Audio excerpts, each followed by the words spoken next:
Hello കൂട്ടുകാരെ, ഒരു നാടൻ കുടംപുളി ഇട്ട് മീൻ വെച്ചാണ് ഇന്നത്തെ കറി. നമ്മുടെ ചാറ് വളരെ എളുപ്പത്തിൽ തയ്യാറാക്കിയതാണ്. ഇച്ചിരി മടി പിടിച്ചിരുന്നായിരുന്നു അന്നേരം. നോക്കിയപ്പോൾ 4-5 കഷ്ണം മീനുണ്ട്. അത് പെട്ടെന്നൊന്ന് ചെറിയൊരു ചാറാക്കിയൊക്കെയെന്ന് വെച്ചു. നമ്മൾ സാധാരണ ചെയ്യുന്ന പോലെ തന്നെ ഒരു ചട്ടിയിൽ അല്പം വെളിച്ചെണ്ണ ഒഴിച്ചു, കടുക് പൊട്ടിച്ചു, കടുക് താളിച്ച്, അപ്പം പിന്നെ നമ്മൾ ചെറുതായിട്ട് എരിഞ്ഞ ചുവന്നുള്ളി, ഇഞ്ചി, വെളുത്തുള്ളി, പച്ചമുളകും കൂടി ഇട്ട് ചെറുതായിട്ടൊന്ന് വഴറ്റിയെടുത്തു. ചെറുതായിട്ട് വഴറ്റിയെടുത്തതിലേക്ക് നമ്മൾ മുളക് പൊടി മാത്രമാണ് ചേർത്തത്.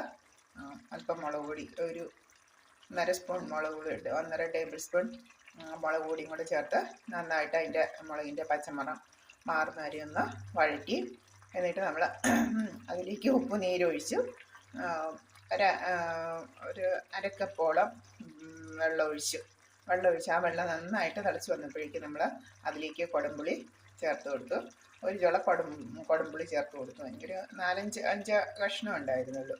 അപ്പം നന്നായിട്ട് വെള്ളം തിളച്ചപ്പോഴത്തേക്കും ഞാൻ ആ മീൻ കഷ്ണങ്ങളും കൂടെ ഇട്ടു. ഇനി അത് തിളച്ച് വറ്റി വരുമ്പോഴേക്കും നമ്മുടെ മീൻ കറി റെഡിയായി. മീനും വെന്ത് കിട്ടും. അപ്പോൾ ആ ചാറിൽ ഇരുന്ന് മീൻ വേവുന്നതുകൊണ്ട് അതിൽ ഉപ്പും പുളിയും എരിവും എല്ലാം പിടിക്കും. അപ്പോൾ നമുക്ക് ചാറ്, അത്യാവശ്യം ചാറും കിട്ടും. പിന്നെ മീൻ നമ്മൾ പൊളിച്ച് കഴിക്കുമ്പോഴേക്കും നല്ല ടേസ്റ്റ് ആയിരിക്കും. കാരണം എരിവും പുളിയും ഉപ്പും എല്ലാം പിടിച്ചിട്ടുള്ള കുട്ടികൾക്കും വലിയവർക്കൊക്കെ ഇഷ്ടപ്പെടും. അപ്പം നമ്മൾ മടി പിടിച്ചിരിക്കുന്ന അവസരത്തിൽ എളുപ്പത്തിൽ നമുക്ക് ചെയ്യാൻ പറ്റിയൊരു ടിപ്പാണ്. എല്ലാവരും ഇത് ചെയ്യുമല്ലോ. എന്നിട്ട് ഒന്നറിയിക്കണേ വിശേഷം എങ്ങനെയുണ്ടെന്ന്. Okay, bye bye. അടുത്തൊരു വീഡിയോ ഇട്ടെടുത്തു.